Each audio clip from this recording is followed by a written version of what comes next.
My name is Velkorn, and I am a warrior of the Taelith Collective. For 300 cycles, I have served in battles across dozens of worlds. I have killed enemies beyond counting. I have watched stars die and civilizations fall. In all that time, I never once felt what other species call fear. The Taelith do not feel fear. We were made this way, long ago, by the gene shapers who believed terror was a disease of the mind. They cut it out of us like a surgeon removes a tumor. We do not tremble. We do not hesitate. We do not wake in the night with racing hearts and sweating skin. Fear, we were taught, is the greatest weakness a warrior can possess. It clouds judgment. It slows reaction. It turns soldiers into cowards. I believed this completely. I believed it until I met mankind. The orders came through standard channels. I was to join a mixed-species battalion fighting against the Hollow on the Galactic Rim. The Hollow were machines, but not like any machines the galaxy had seen before. They did not simply kill. They harvested. They took organic life and twisted it into something terrible, fusing flesh with metal until nothing remained of what had once been alive. World after world had fallen to them. The Collective decided that this threat required cooperation with other species, even lesser ones. I was not pleased when I learned I would be serving aboard a human vessel. Humans were new to the galaxy. They had only achieved faster than light travel within the last century of their short history. Their bodies were fragile, easily broken by conditions that other species found merely uncomfortable. They lived for less than a single Taelith lifetime. They were emotional creatures, prone to outbursts of anger, sadness, and joy that seemed entirely disconnected from logic. Most importantly, they felt fear. They felt it deeply and constantly, from what I had read in the intelligence. Reports thought I could not understand why the Collective would assign me to fight alongside such beings. The dashboard human vessel was called the Defiant. Star. It was smaller than Taelith warships, with corridors that felt cramped and air that carried strange organic smells. I was greeted at the docking bay by the ship's captain, a female human named Laura Grant. She was shorter than me by nearly a full measure, with dark hair cut close to her skull and eyes the color of wet stone. There were lines on her face that I later learned humans called wrinkles. Marks of age that my species does not develop. She extended her hand toward me. I had studied human customs enough to know this was a greeting ritual. I took her hand and felt how warm her skin was, how fragile the bones beneath seemed. One squeeze, and I could have shattered every finger. Yet she gripped firmly, without hesitation, and looked directly into my eyes. "Welcome aboard, Velkorn," she said.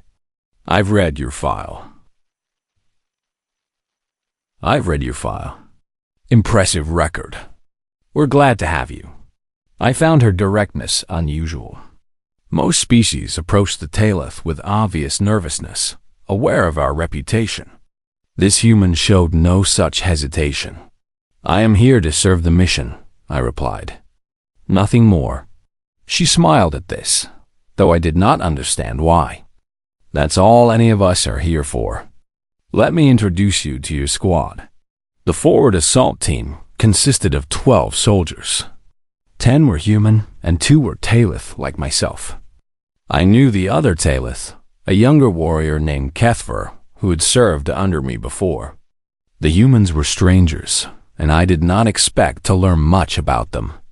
They would likely die soon, as humans often did in combat. 2 of them stood out to me in those first hours. The first was a male called Danny Reyes. He held the rank of sergeant, which I understood to be a position of some authority among humans. He was broad across the shoulders, with skin darker than Captain Grant's and a thick beard covering the lower half of his face. When he spoke, the other humans listened. When he laughed, they laughed with him. He laughed often, I noticed, even when discussing the coming battle. The second was a female called Katie Marsh. She was younger than the others, with pale skin and hair the color of dried grass. She held the rank of corporal. Unlike Danny, she was quiet, often standing apart from the group with her eyes fixed on something distant. But when training exercises began, she moved with a speed and precision that surprised me. Her skills were excellent for a human. I watched them prepare for combat over the following days. They cleaned their weapons, checked their armor, ran simulations of battle scenarios.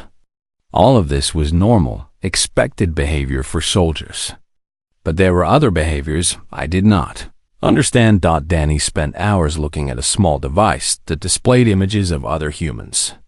A female and 2 small children, I learned. His family back on Earth. He would stare at their faces with an expression I could not read, then put the device away and return to his duties. Why look at images of people who were not present? What purpose did this serve? Katie wrote messages that she never sent. I saw her once, late in the ship's night cycle, typing words onto a screen before deleting them entirely. She noticed me watching and quickly put the device away. There was something in her eyes in that moment, something I had seen in prey animals before they died. The humans gathered before each training session and spoke words to each other. They made jokes about death, about the enemy, about their chances of survival. They laughed at things that were not funny. They touched each other on the shoulders and backs, small physical contacts that seemed to carry, meaning I could not grasp. I asked Danny about this behavior once. "We're scared," he said simply. "Laughing helps." I did not understand. If you are scared, why do you not request removal from combat duty? Fear impairs performance. You would serve better in a support role. Danny looked at me for a long moment. Then he laughed again, though this laugh was different from the others. Softer, almost sad. "That's not how it works for us," he said. "We're all scared, every single one of us. But we go anyway. That's the job." "Why?" I asked. "What compels you to move toward danger when your instincts tell you to flee?" He shrugged, a human gesture that indicated uncertainty. "Lots of reasons. Duty, honor, the people standing next to us, the people waiting for us back home." He paused. Maybe we're just too stubborn to quit. I filed this conversation away as evidence of human irrationality. Fear was weakness. Moving toward danger while feeling fear was simply foolishness, a failure of logic that would eventually result in unnecessary casualties. I was wrong, of course. But I would not understand how wrong until I watched humanity go to war. The Defiant Star jumped to faster than light speed 3 days after my arrival. Our destination was a world called Veris 7, a mining colony that had gone silent 2 weeks earlier. The Hollow had found it first. Now we were going to take it back, or die trying. I prepared for battle the way I always had, with calm efficiency and absolute certainty in my own abilities. The humans prepared differently. They hugged each other. They spoke words of encouragement. Katie's hands trembled as she checked her rifle.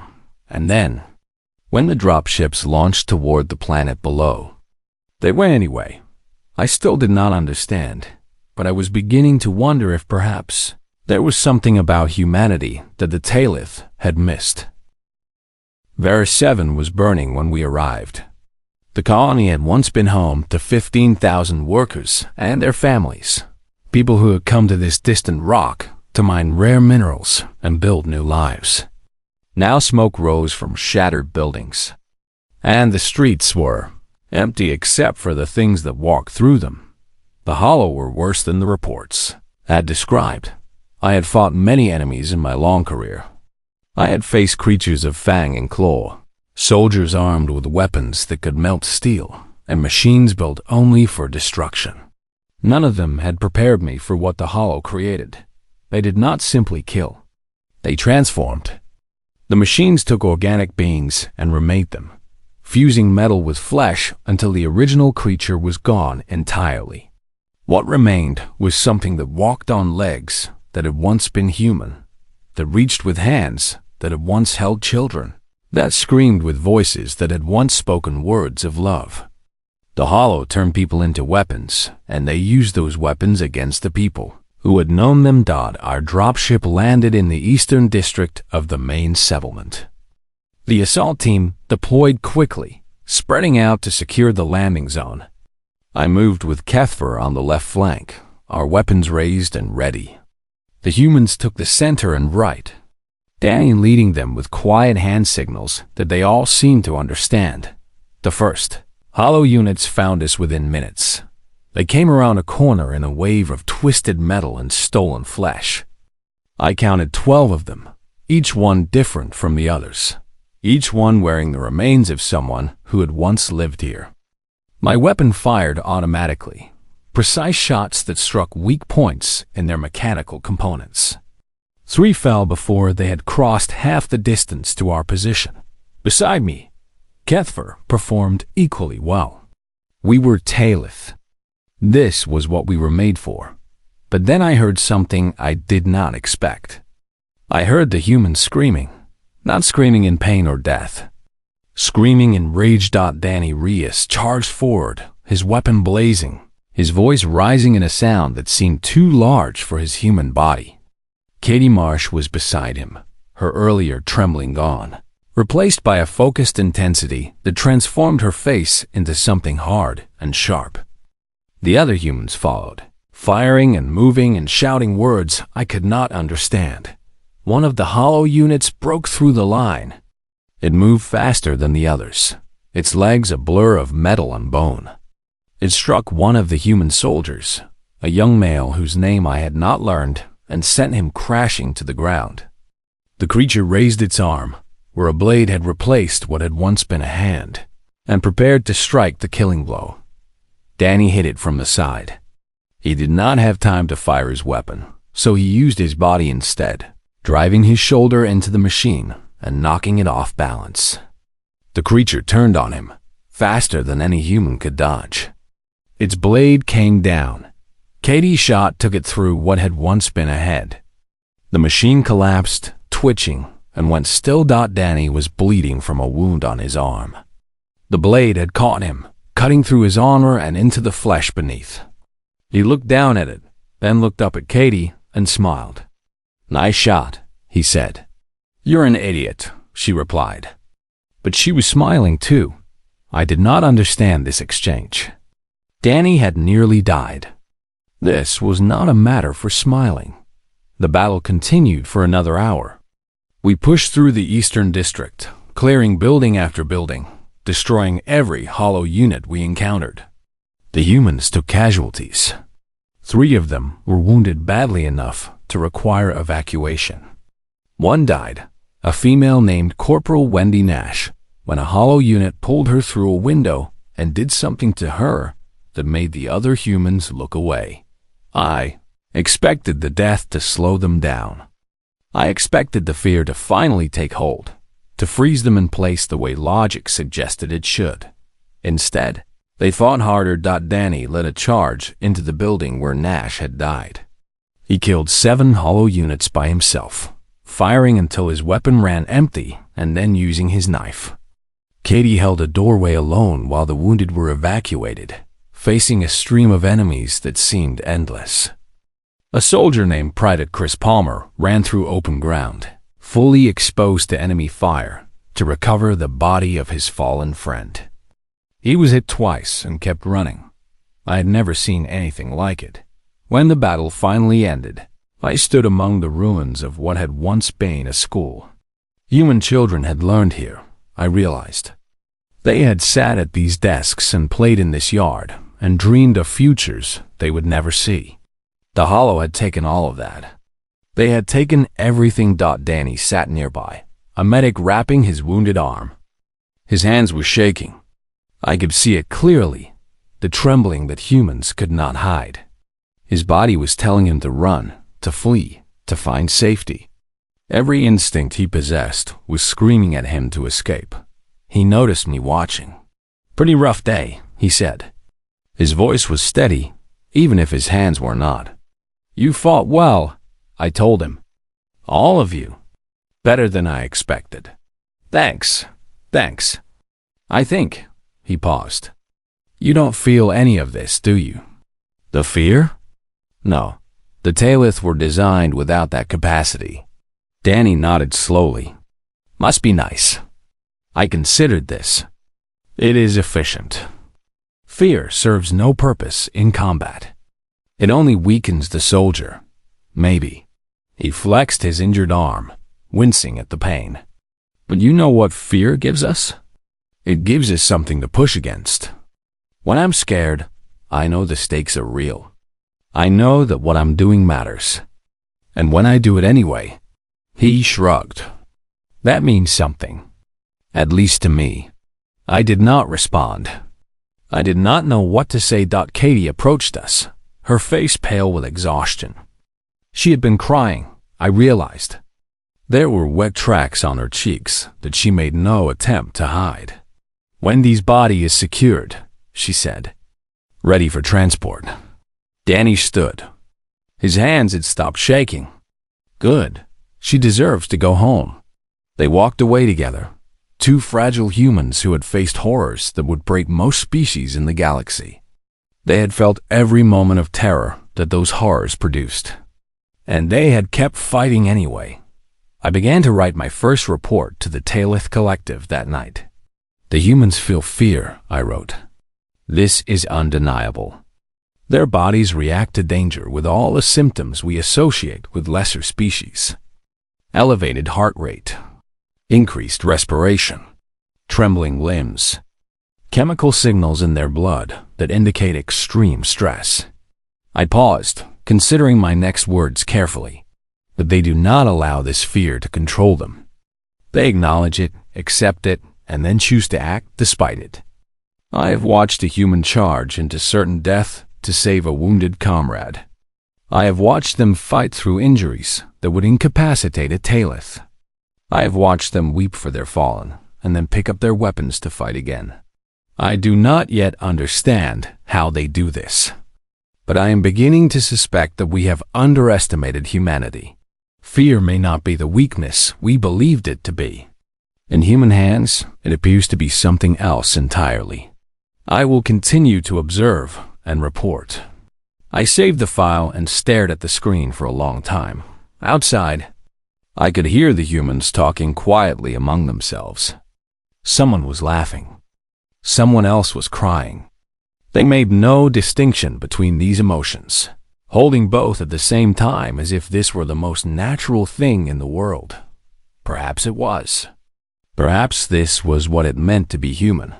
I was beginning to realize how little I truly understood about these strange, fragile, and impossible creatures. And somewhere deep inside me, in a place I did not know existed, something was beginning to stir. We thought we had won at Varus 7. We were wrong. The Hollow had been waiting. They had let us land, let us fight through the Eastern District, let us believe we were making progress. It was a trap, and we walked into it like prey animals following a trail of food. The counterattack came at night, 3 days after our initial landing. Thousands of Hollow units emerged from underground tunnels we had not detected, pouring up from beneath the colony like water from a broken pipe. Within hours, our position in the east was overrun. The surviving forces retreated to Blackwell Station, a mining facility on the colony's northern edge, and prepared for a siege. 72 hours.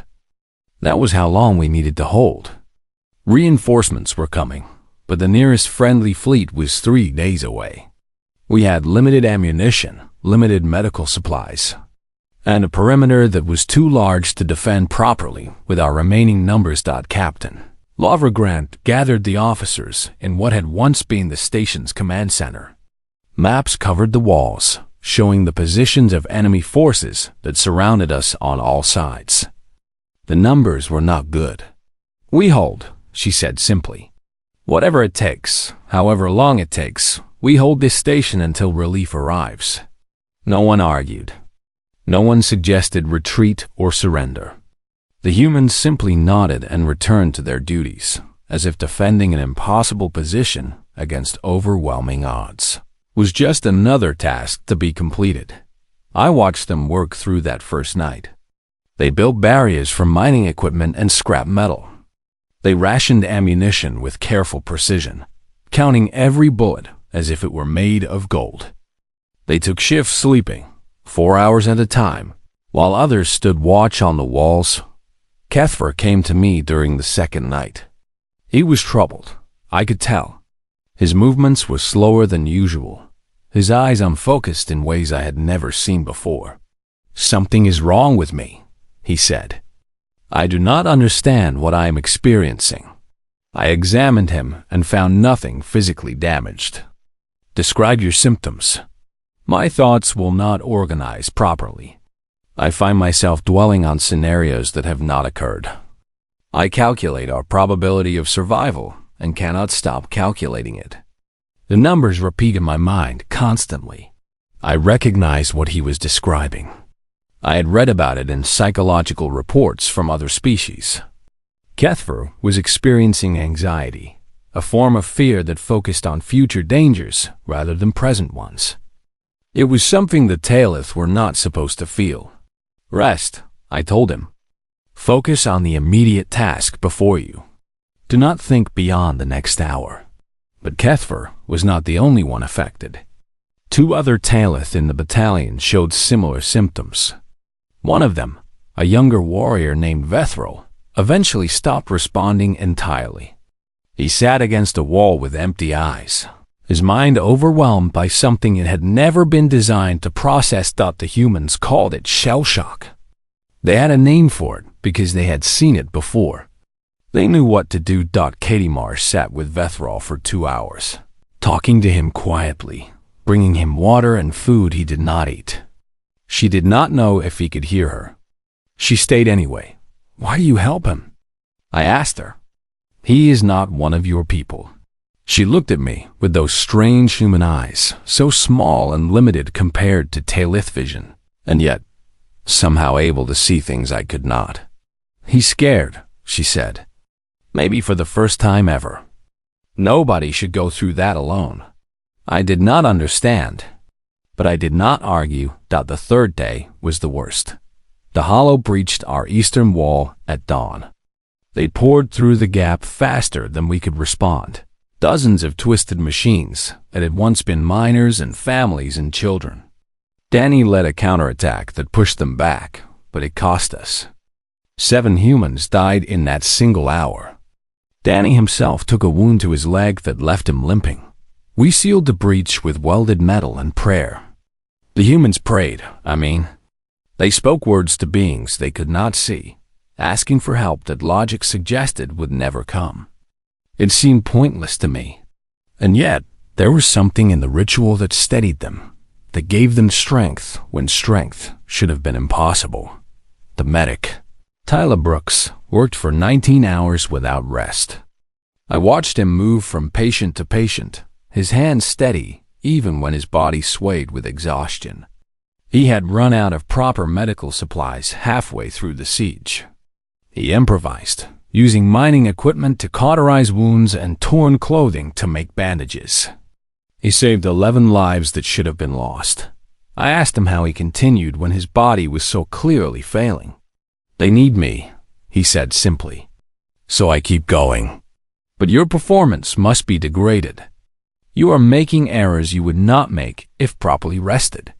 He looked at me, and for the first time I saw something in a human's eyes that I would later learn to recognize. It was not anger or sadness or fear. It was something harder, something that burned like a cold fire. "Then I make errors," he said, "and I fix them. And I keep going. Because stopping means they die. And I won't let that happen." The second breach came at midnight on the third day. This time, there were no forces to spare for a counterattack. The eastern wall fell, and the Hollow poured through, and it seemed like everything was finally over. That was when Private Greg Holloway stepped forward. He was young, even by human standards. 23 years old, I later learned. He had a round face and eyes that always seemed slightly surprised by the world around him. He was not the strongest soldier, or the fastest, or the most skilled. He was simply present, doing his duty day after day. The breach was too wide to seal. The Hollow were coming too fast to stop. Behind our position, wounded soldiers and surviving civilians waited for an evacuation that would never come. If the line fell here, Holloway looked at the gap in the wall. He looked at the Hollow pouring through. He looked back at the people he was supposed to protect, and then he ran. He ran straight toward the breach, carrying his weapon in one hand and a thermal charge in the other. He fired as he ran, not aiming, just creating enough confusion to slow the enemy advance. The Hollow focused on him, this single human sprinting toward their lines. He reached the breach and turned to face the machines coming through. For a moment, just a moment, he met Danny's eyes across the battlefield dot. Then he triggered the charge. The explosion sealed the breach and killed every Hollow unit within 20 meters. It killed Holloway too, of course. There was no way to survive such a blast. He must have known that when he started running, he did it anyway. The silence after the explosion lasted only seconds before the humans started shouting orders, reinforcing the new barrier, organizing the defense. But I saw their faces. I saw the tears that some of them did not bother to hide. I saw the way they touched the place where Holloway had stood, as if trying to hold on to something that was already gone. Donnie found me later, after the fighting had paused. His face was pale, and his hands were shaking again. Why did he do that? I asked. The mathematics were clear. His death would only delay the enemy by minutes. It was not a logical exchange. Danny stared at me for a long moment. When he spoke, his voice was rough with something I could not name. Because we were behind him, he said. Because if he didn't do it, we would die. Because sometimes the math doesn't matter. He walked away before I could respond. I stood alone in the ruins of Blackwell Station, surrounded by the smell of smoke and blood and something else I could not identify. The humans continued working around me, preparing for the next attack, helping their wounded, mourning their dead. They were afraid. All of them. I could see it in every movement, hear it in every voice. And they kept going anyway. Something shifted inside me then. Something I had never felt before. It was not fear, exactly. The Taelith cannot feel fear. But it was something close. Something that whispered questions I did not want to answer. What were these creatures? What were humans truly capable of? And what would happen if I ever had to fight against them instead of beside them? For the first time in 300 cycles of warfare, I was not certain I wanted to know the answer. The reinforcements arrived on the morning of the 4th day. Ships filled the sky above Blackwell Station, and fresh soldiers poured down to secure our position. For a few hours, we believed the worst was over. We were wrong again. The Hollow had been holding back their true weapon. We learned this when the sky went dark. The Harvester appeared over the horizon like a second moon, blotting out the sun with its massive form. It was a machine larger than anything I had ever seen, a processing unit designed to strip entire planets of organic life. Intelligence reports said it could convert a world's population into new Hollow units within days. Vera 7 would be completely consumed.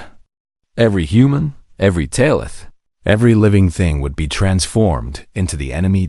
Captain Grant received the evacuation order within minutes of the Harvester's appearance. Command had calculated the odds and found them impossible. The combined firepower of our entire fleet could not destroy a Harvester before it completed its work. Standard protocol was immediate retreat. Save what forces we could. Abandon the colony. I expected her to comply. Logic demanded it. The mathematics were absolutely clear. Laura Grant looked at the numbers on her screen for a long moment. Then she looked at the evacuation ship still loading civilians on the far side of the colony. 6 hours. They needed 6 more hours to complete the evacuation. The harvester would reach effective processing range in 4.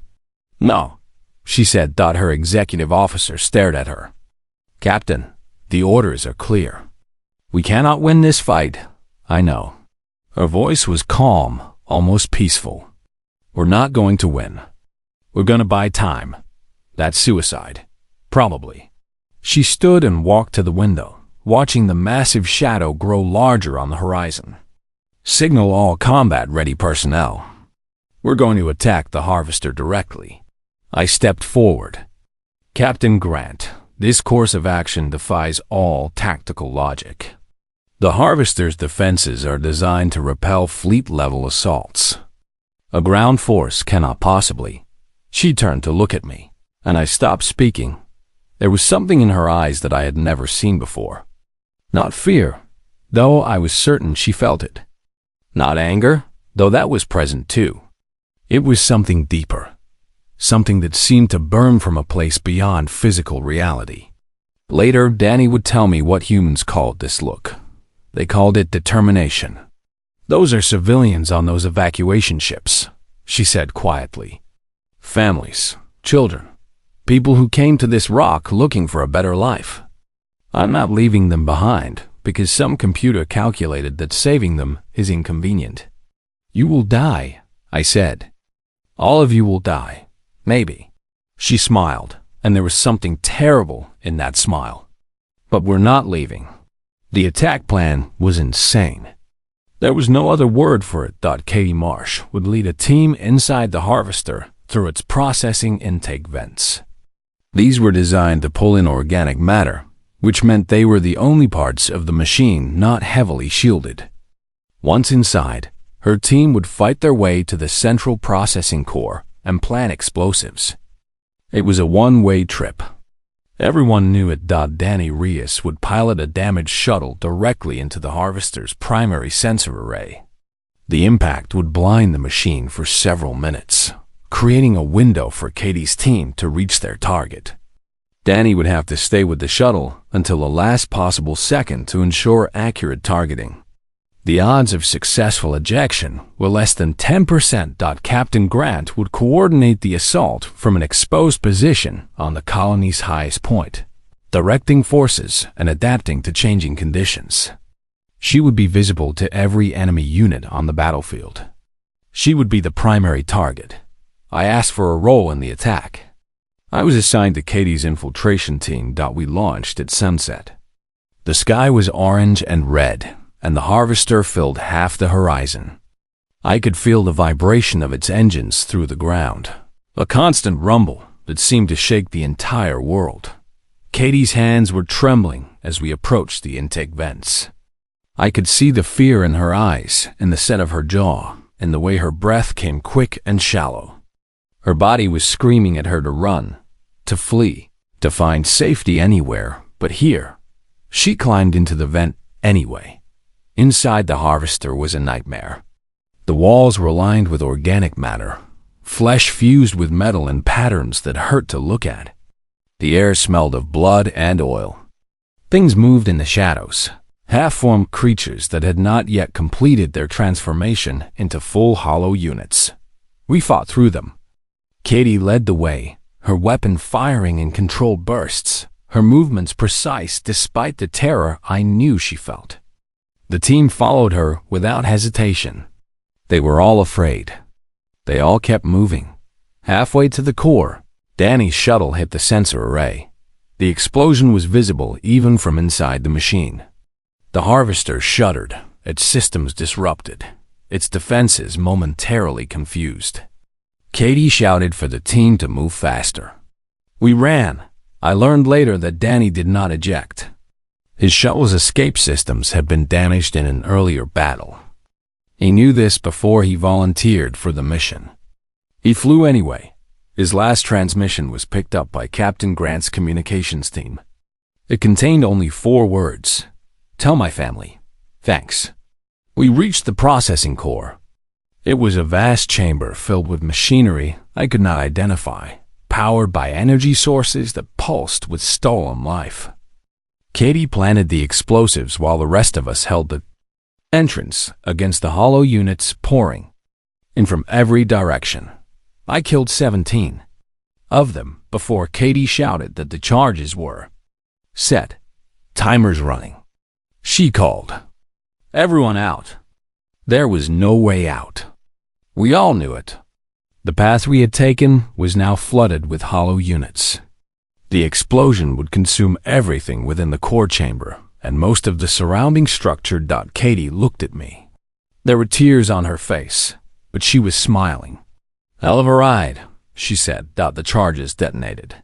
I do not remember what happened next. My consciousness fragmented, scattered by the force of the explosion. When I woke, I was lying in the ruins of the Harvester's outer shell. My armor cracked and my body broken in several places. The Harvester was dead.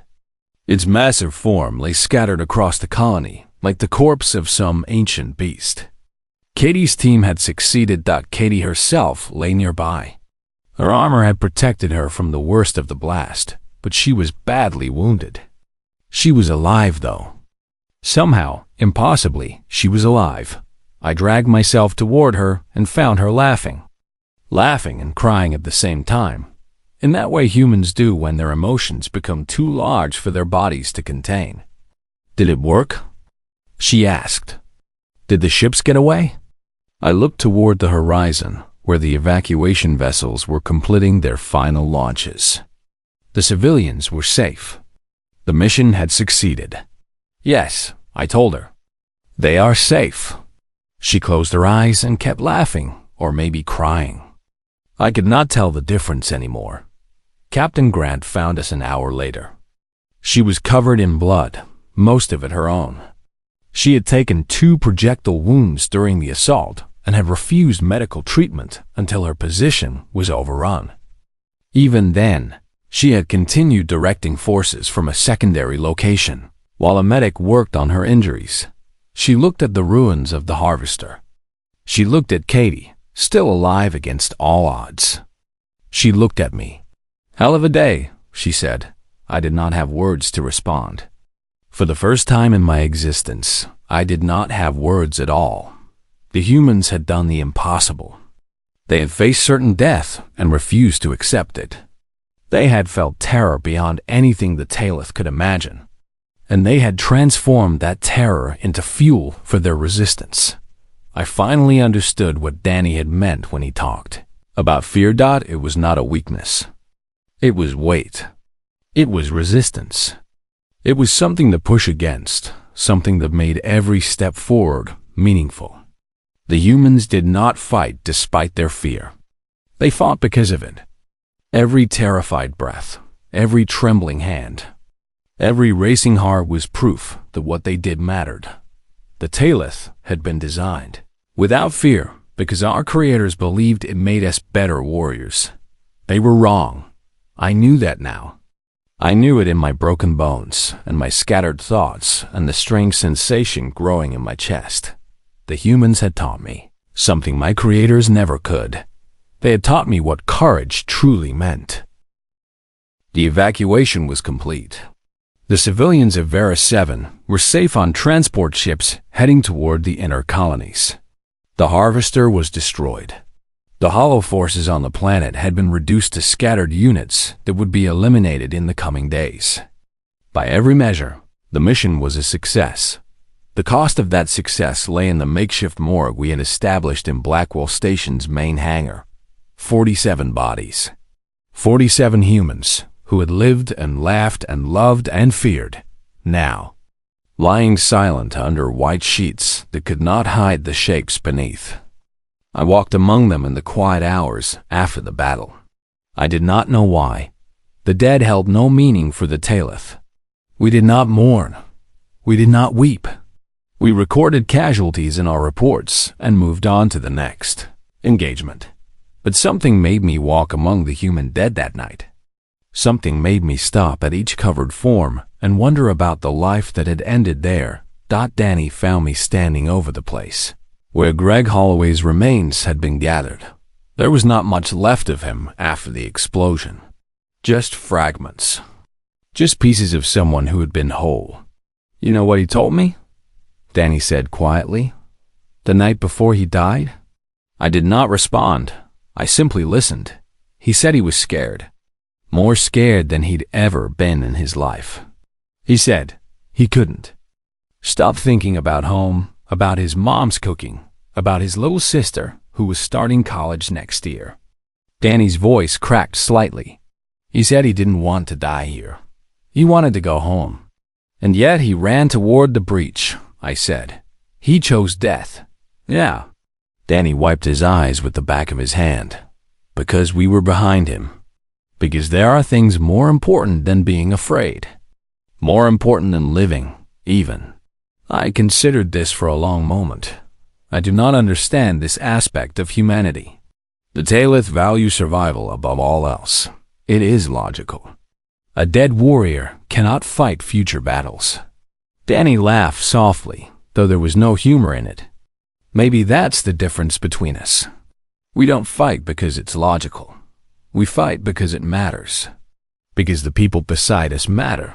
Because the people behind us matter. He looked at me directly. You guys were built to be perfect soldiers. No fear, no doubt, no hesitation. But I think maybe you missed something important along the way. What did we miss? The reason to fight in the first place. He walked away, leaving me alone with the dead. I spent the next week recovering from my injuries and writing my final report to the Taelith Collective. It was the longest report I had ever composed. It took me 7 attempts to find the right words. I wrote about human biology, their fragile bodies, and short lifespans. I wrote about their emotional responses to danger, the measurable physical symptoms of fear that accompanied every battle. I wrote about their tactical decisions, often illogical by Taelith standards, frequently resulting in unnecessary casualties. Then I wrote about what I had witnessed. I wrote about Danny Reyes charging into enemy fire to save a wounded Taelith soldier he had never met.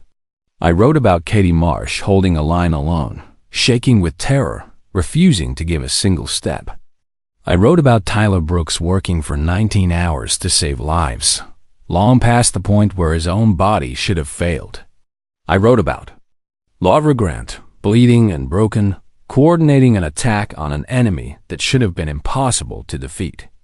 I wrote about Greg Holloway running toward his death with his eyes wide open.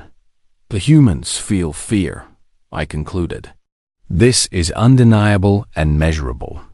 But I have learned that fear is not what I believed it to be. For humans, fear is not a weakness that impairs performance. It is a weight that makes their courage meaningful.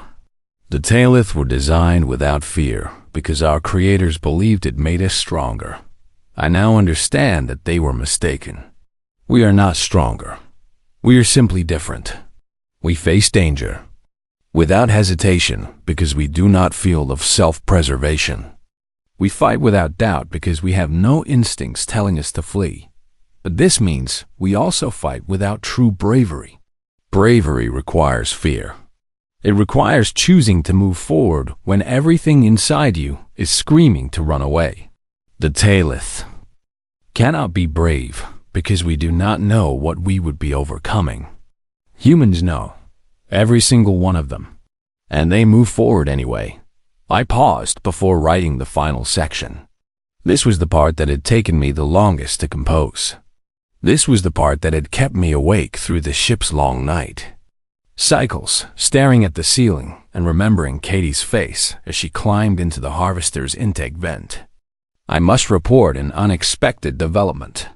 During the course of this mission, I experienced something I have never felt before. It occurred first during the siege of Blackwolf Station and grew stronger during the assault on the harvester. It continues now, even as I write these words. I do not know what to call this sensation. It is not fear, exactly. The Taelith cannot feel fear. But it is something similar. Something cold and vast that settles in my chest when I think about what humanity is capable of. When I first arrived on the Defiant Star, I believed humans were weak. I believed their fear made them inferior soldiers. I believed the Taelith were superior in every way that mattered. I was wrong. I have seen humans do impossible things. I have watched them transform their terror into fuel, their pain into purpose, their mortality into motivation. They are not weaker than us. They are different. And in that difference lies something that fills me with a sensation I can only describe as dread. Not dread of the hollow. Not dread of death or pain or failure. Something else. Something larger. I am filled with dread at the thought of what humanity could become. A species that treats fear as a tool. A species that looks at certain death and answers with defiance. A species that has learned to weaponize the very thing we believed made them weak. I have watched humans face extinction and refuse to accept it. I have watched them sacrifice everything for people they barely knew. I have watched them weep for their dead and then pick up their weapons to fight again. And I have realized something that my creators never understood. Fear is not weakness. Fear is weight. And humans have learned to carry weights that would crush any other species in the galaxy. I saved the report and added my final recommendation. Do not make enemies of mankind. They have discovered something we cannot replicate. They have found a way to transform their greatest vulnerability into their greatest strength. And I have seen what happens when humans decide that something is worth dying for. They become unkillable. Not because they cannot be killed. They die as easily as any organic species. But their deaths mean nothing to them when measured against what they are protecting. Kill one human, and another will take their place. Kill 100, and 1,000 will rise in anger. Kill 1,000,000, and you will face a species united by grief and rage and terrible, terrible purpose. The Taelith were designed to be perfect soldiers. But I have learned that perfection is not what wins wars. What wins wars is the willingness to fight through imperfection, the courage to be afraid and act anyway, the stubborn, irrational, beautiful refusal to stop when logic says you should. Humanity has this, we do not. And that is why, for the first time in 300 cycles of warfare, I am afraid. I transmitted the report and walked to the observation deck of the transport ship carrying us back to friendly space. Outside, stars stretched to infinity, cold and distant and uncaring.